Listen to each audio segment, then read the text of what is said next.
Hi, my name is Srikanth. I'm an entrepreneur and a business coach. In this video, which is the third part of the series, how do you get your customers to fall in love with you? We're going to learn the basics, very basics of what it is that you need to do to get your customers to fall in love with you. This, I believe, is a very critical, very important and a very basic part of getting your customers to you. Still, it is highly ignored and probably not taken that seriously. I call it be accessible. That's right. When your customers are looking for you, you need to be accessible. Now, to be able to make it easy to understand, let's classify the being accessible part of it into three parts. One, be accessible as an individual.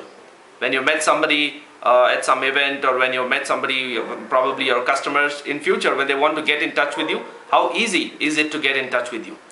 So, put very simply, you need to have your phone number, your email ID, and probably your contacts on social media like LinkedIn, Facebook, Google+, or Orkut, or Twitter, or anywhere that you're present, to be active, be present on a consistent basis in these places.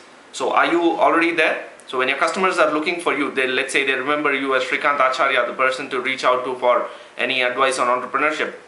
Are you easily available? Check that out. Does your visiting card clearly mention your mobile number and email ID?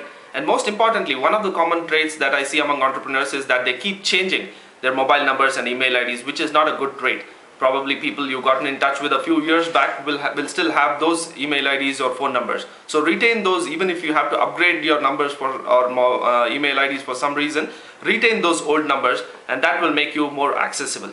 So just to summarize that, as an individual, to be accessible, make sure your mobile number, your email ID is accessible. It's on your website or on your visiting card, and you're generally available on social media, and you're active and participative on your social media, maybe on LinkedIn and Facebook and things like that.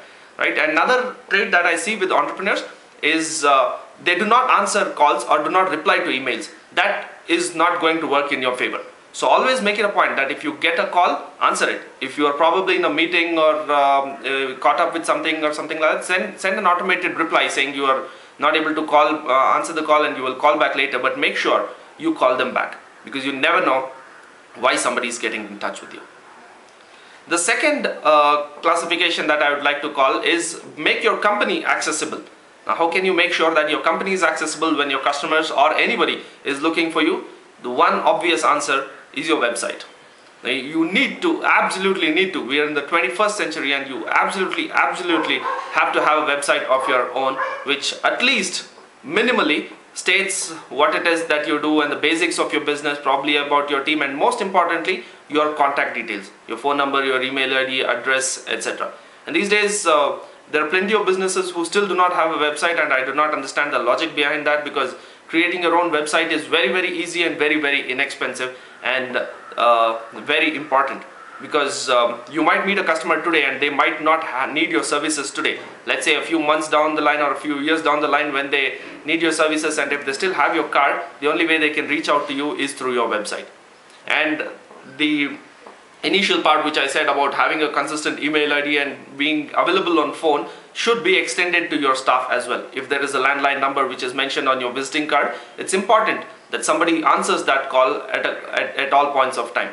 Imagine some of your customers are reaching out to you when they need you the most, and there's nobody answering the calls or answering the emails. That is really not going to work in your favor. Alright, so it's not just enough if you have your email ID, website, phone numbers, etc. for your organization. It's also important that you're communicating them effectively. How can you communicate them effectively? Through your visiting cards, through your letterheads, through your envelopes, through signatures on your email IDs for all the employees of your organization, on signboards that you have on your companies, advertisings, hoardings, and anything that you're doing, merchandise that you probably are giving away to your employees, or merchandise that your employees are using, or gifts that you might be giving out to your customers, etc. So these are the two basic rudimentary steps that you absolutely have to have if you want to be able to be reached by your customers when they are looking specifically for you.